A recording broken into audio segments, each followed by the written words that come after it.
বাঙালির নজর আর দূরদর্শিতা নিয়ে প্রশংসা না করলেই না। মানে আলিফ লাইলা ঝামেলা করতেছে, ঝগড়া করতেছে, হ্যাগো বাসার ভিডিও হেরা ফেসবুকে আপলোড দিছে।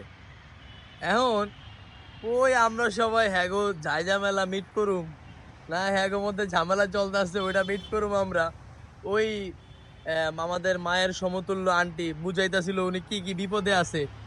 এরপরে আমাদের ভাই মামুন, হ্যাঁ উনি আর কি কি কি ঝামেলা আছে এগুলা বুঝাইতেছে।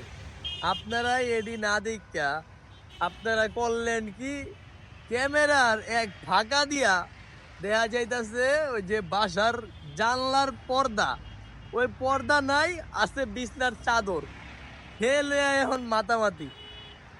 দেন ক্যামেরার মানে একটা সাইড দিয়ে একটু পর্দাটা দেখা যেতেছিল, মানে দুইটা পর্দা লাগাই রাখছে, মানে বেশি খেয়াল করলে দেখা যায়।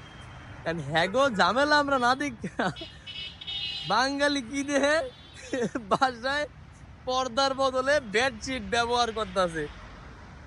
এরপরে এখন হইছে হ্যাগো যাই ঝামেলার যত ভিডিও আছে এডিয়ার এখন আহে না ফেসবুকে।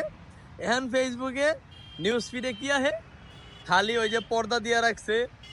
হেরা যে জামা কাপড় পরে এটা ভাবছিল গুলিস্তান, আসলে এটা আফগানিস্তান।